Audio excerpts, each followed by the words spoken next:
Bienvenidas amigas, bienvenidos amigos al podcast de Correa. Un formato totalmente innovador, auténtico, informal, como somos nosotros, para conocer más del presentador, del conductor, si ustedes quieren, Rafael Correa, y de nuestros invitados sobre todo. Y esta vez vestimos de mantel largo el programa, porque tenemos aquí en el set a ese querido amigo Aquiles Álvarez, futuro alcalde de la ciudad de Guayaquil. Bienvenido, Aquiles. Qué gusto tenerte aquí. El gusto es mío, presidente. Gracias. Gracias por tomarse el tiempo, por invitarme y conversemos. Bueno, empecemos. La pregunta que siempre le hago a mis invitados. ¿Quién es Aquiles Álvarez? Aquiles Álvarez, guayaquileño, 38 años. Barcelonista. Por supuesto. Casado desde el 2016. Enamorado con mi esposa desde el 2010. Tengo 2 hijos, 2 años. 6 años esperaste antes de casarte. Sí. ¿No te sacaron tarjeta roja? Me sacaron algunas, pero había bares. Entonces, ahí aguantábamos. 2 hijos, 2 años, 6 meses. Y O sea, como el meme que han sacado en mi relación, todo es culpa, estoy como Correa, porque todo es culpa mía, pero soy como Lazo, no he hecho nada en realidad. ¿Se ha visto ese meme? Sí, lo he visto, Genial. buenísimo. Pero en todo caso, conmigo había bar y alargamos un poquito el tema por cosas de la vida. Realmente esperé tener una estabilidad en muchos aspectos para dar el siguiente paso, ¿no? Tengo 2 hijos, uno de 2 años. ¿A qué edad te casaste? Me casé a los 33. Porque yo me casé a 29 y no planificaba, ¿no? Y eso me costó mucho. Pasamos muchas dificultades económicas al inicio, ¿no? Y no Duro. es algo menor, ¿no? No, hay que tener durísimo, cierta estabilidad durísimo. material. Totalmente, Sí. parece mentira, pero es parte de la vida y en el entorno del día a veces se complica. En todo caso, casado, 2 hijos, uno de 2 años 7 meses y mi hija de 1 año 6 meses. Qué lindo. Sí, seguiditas. Mi esposa ahí se embarazó rápido. Y bueno, acá estamos.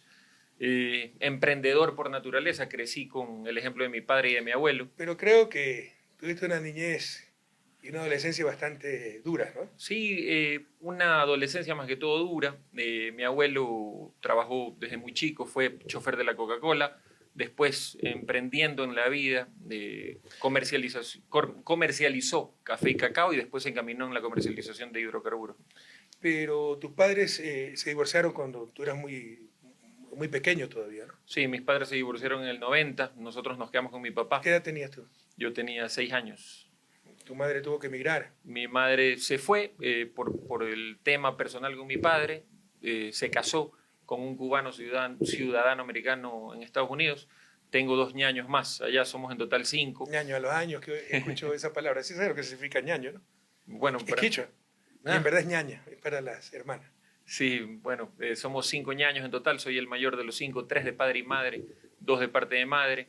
Y fue duro porque en todo este proceso, primero mi abuelo muere en el 98, mi padre, hermano mayor de 5 hermanos, empieza a tener problemas familiares con los otros hermanos, ¿no? Y este patrimonio que había formado... Eso es lo más horrible, ¿no? Horrible. Cuando pasan esas horrible. cosas en la familia. Claro, y los que más lo sufren son los primos, los nietos, porque te quedas con una abuela viva que ya empieza a tomar posturas y empieza todo este problema familiar de divisiones y este patrimonio que conformó mi abuelo con 40, 50 años de trabajo se destruyó. Entonces, todo ¿Qué tenía tu abuelo? ¿A qué se Mi dedicaba? abuelo comercializaba combustibles, primero estaciones de servicio, tenía algunas gasolineras en Guayaquil, después formó su propia red de distribución que se llamaba Petrol Grupsa, era la red de distribución más grande del país con unas, ¿Ah, sí? Sí, con 240, ¡Wow! 240 gasolineras afiliadas alrededor del país cuando habían 900. ¿Cómo era la marca? Petrol Grupsa se llamaba, Ah. era una P con los colores de la bandera del país, amarillo, azul y rojo. Entonces, todo eso se vino abajo por egos, por luchas, por pugnas de poder, por $1 más, $1 menos, Con ambiciones. por ambiciones. Y bueno, eso llevó a que mi padre, tengo la convicción 100% de que murió por eso, ¿no? Por ser el Murió muy hermano joven, mayor, por ser el hermano mayor, absorber todo eso. A los 46 años falleció de un infarto. Eso hizo que yo, como hermano mayor a los 19, tenga que hacerme cargo de mis 2 hermanos de Qué parte duro de Aquiles, no, mi hijo tiene 20, no me lo imagino en esa situación. Sí, duro.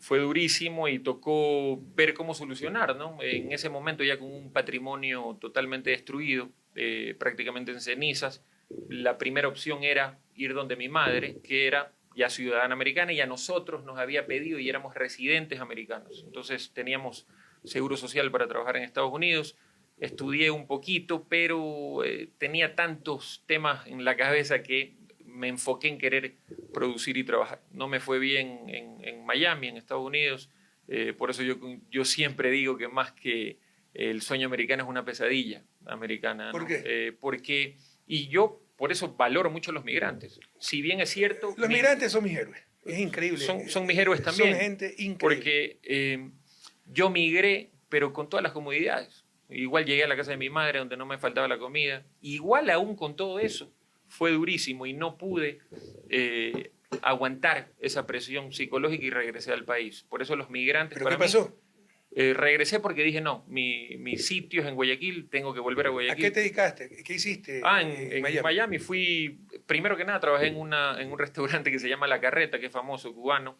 Estuve un tiempo ahí, después tuve 2 trabajos, ballet parking en la playa, en North Miami Beach, y en la tarde era pizza boy, como dicen los gringos. ¿Mucho maltrato? ¿Por qué dices que es la pesadilla americana? Pesadilla americana porque sí, trabajas mucho, espectacular, te pagan, pero el costo de la vida es muy alto. O sea, si yo no hubiese tenido a mi madre que me daba el hogar, que no me costaba, y la comida, no hubiesen alcanzado los recursos. Yo veía que con eso no me iba a alcanzar para vivir.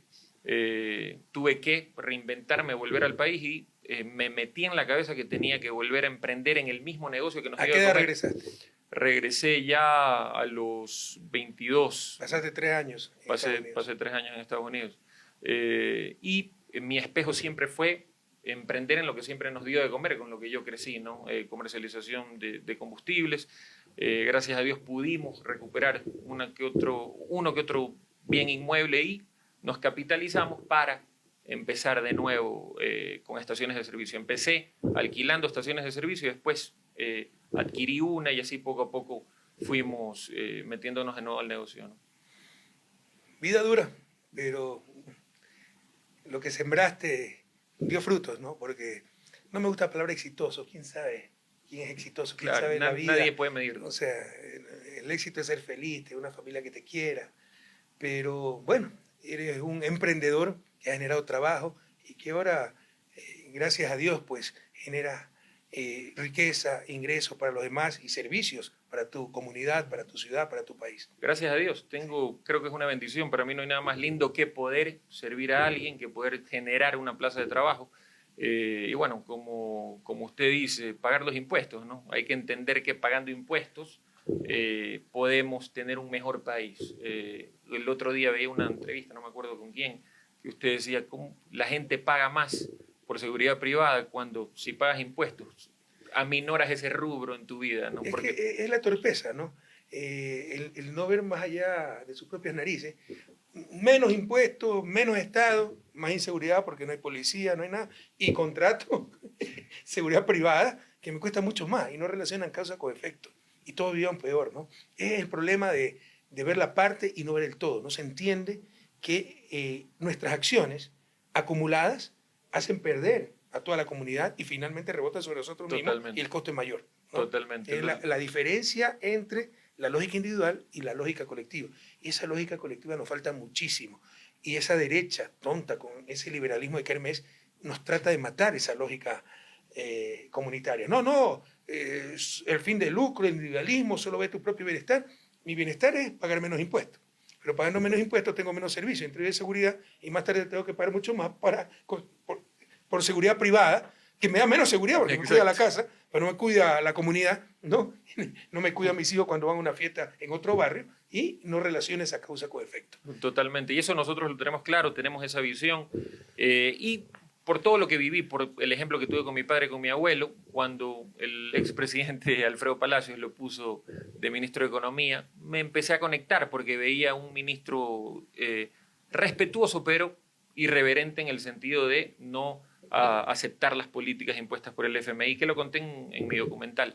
Empecé a ver que por fin nacía un liderazgo que era apegado a mi ideología, de ser irreverente con todo lo que me había pasado, porque los problemas de la vida te hacen ser irreverente, no aceptar todo lo que te quieran imponer cuando no están en lo correcto. Otra cosa es ser sencillo y humilde y racional, que cuando no tienes la razón la tienes que aceptar. En todo caso, vi ese ministro que terminó renunciando y se convirtió en una opción para presidente, ¿no? Pero no es que me haga propaganda, pero algunos me dicen a mí Jalisco, autoritario, bueno, cualquier cosa, porque no concedo la razón al otro.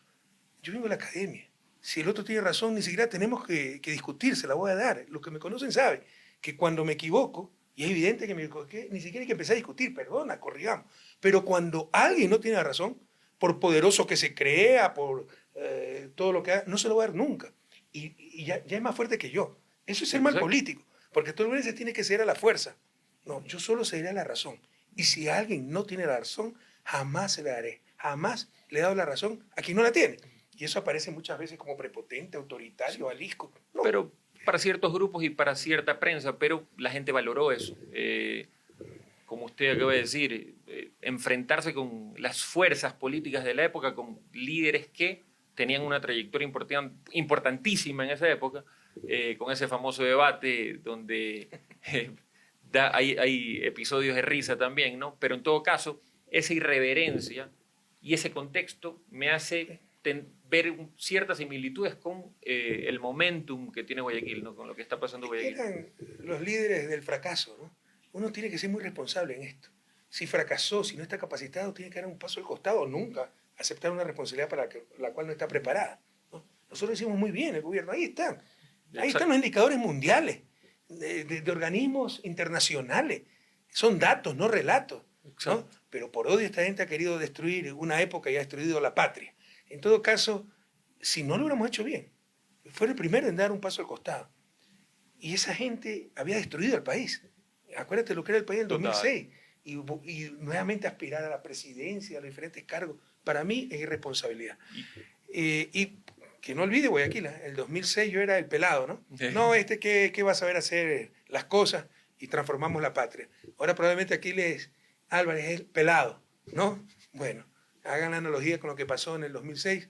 Guayaquil necesita un cambio profundo. Aquiles, otra reflexión muy importante. La mala fe, ¿no? La campaña sucia decía que nosotros somos contrarios a los empresarios. Yo lo dije muchísimas veces. Ecuador necesita 17 millones de empresarios. Sí. Es un absurdo estar contra el sector empresarial. Ahora, empresario es un concepto general, ¿no? El que organiza factores de producción para generar bienes y servicios. Puede ser empresario capitalista para un legítimo fin de lucro. La Madre Teresa de Calcuta era empresaria, organizó la Hermana de la Caridad para servir a los más pobres. Pero necesitamos esa capacidad de administración, de gerencia, esa capacidad de organizar recursos para generar bienes y servicios. La revolución necesita de empresarios que no los manipulen. Sáquense ese chip de la cabeza, creer que la izquierda está contra el empresariado. No, la izquierda necesita empresarios, pero obviamente empresarios responsables, empresarios no rentistas, que generen bienes y servicios, que paguen sus impuestos. Las 4 éticas. La ética, primero, hacia sus trabajadores, condiciones de trabajo dignas, estabilidad, buen salario. Segundo, la ética hacia sus consumidores, productos de calidad, con responsabilidad. Tercero, la ética hacia la comunidad, pagar sus impuestos, si es posible, los trabajadores de la propia comunidad donde está la empresa, la fábrica, lo que fuera. Y cuarto, la ética hacia el medio ambiente, respetar la naturaleza. Los empresarios, con esas 4 éticas, bienvenidos a la Revolución Ciudadana. Es que hay empresarios y empresaurios. Sí. Hay empresarios tenemos muchos en Ecuador. Y hay muchos en Ecuador. Mira cómo se ha hecho la fortuna. El propio Lazo. Por Dios, la memoria es frágil. Perdóname, que te interrumpo porque esta cosa me indigna. Vean cómo hizo su fortuna, jugando con las lágrimas de nuestros migrantes, en la crisis bancaria, los certificados de depósito redimible, ¿no? A la gente le robaron su plata, le congelaron la plata, el gobierno neoliberal, cuando vivió en peligro a sus panas, hace la incautación de bienes más grande de la historia del país, el gobierno neoliberal, que se basa supuestamente en los derechos privados de propiedad, ¿no? Y le quitan la plata a la gente, le congelan sus depósitos y le dan certificados redimibles, ¿no? CDR, que los podrían negociar. Bueno, los bancos se los compraban al 40%, con 60% de descuento. Banco de Guayaquil, mira, Guillermo Lazo. E hicieron un decreto de Maguad para que la CFN, Corporación Financiera Nacional, tenga la obligación de comprarle a los bancos al 100% de esos papeles que le compraban a la gente, el 40%. Increíble. Y con eso extinguían su deuda. Entonces, ¿qué hicieron? Quebraron a los migrantes, a la gente que le congelaron sus depósitos, muchos de ellos migrantes. Se nos suicidaba la gente. Se hicieron multimillonarios los bancos, ciertos bancos y los dueños de esos bancos como Lazo, y quebraron a la CFN, a la cual encontramos llena de papeles basura. Y la gente se olvida de esas cosas. La gente se olvida, pero se está acordando. Ojalá. La gente sabe que estábamos mejor, incluso los que por vergüenza capaz social, a nivel social, no quieren reconocerlo, lo saben y lo hemos conversado. Sí, pues es irresponsable ver objetivamente cómo se hicieron bien las cosas, y les caiga bien Correa, les caiga mal, Exacto. y por odio, por fijaciones ideológicas, rechazar ese bienestar y tener al país como lo tiene. Es ya ser irresponsable. Totalmente irresponsable, pero yo tengo esperanza. Yo tengo esperanza que se ha tocado esa tecla sentimental de que la gente sabe que estábamos mejor, que esto va más allá de un tema personal. Esto es un tema de volver a empezar en el país. Queremos que Guayaquil sea ejemplo de un gran Ecuador. Y volviendo al tema de los empresarios y empresarios, tengo en mi actividad económica, y no solo en la mía, sino muchos amigos que son empresarios que hacen las cosas muy bien y que quieren estar con nosotros. Por eso yo tengo la esperanza de que esa ola a nivel país se vaya sumando cada vez más. Y probablemente esa sensibilidad tuya viene de tu dura adolescencia, lo que te tocó enfrentar, ¿no? Sí, presidente, adolescencia dura, me quedé con mis hermanos, bueno, 5 de padre y madre, pero 3 directos de padre. Fue duro, tocó volver a empezar, pero gracias a Dios, siempre aferrado a Dios, hemos buscado salir adelante, ¿no? Siempre te escucho nombrar a Dios. Sí, siempre. No me gusta esta pregunta, ¿no? En Estados Unidos serían políticamente totalmente incorrectas, pero ¿profesa alguna religión?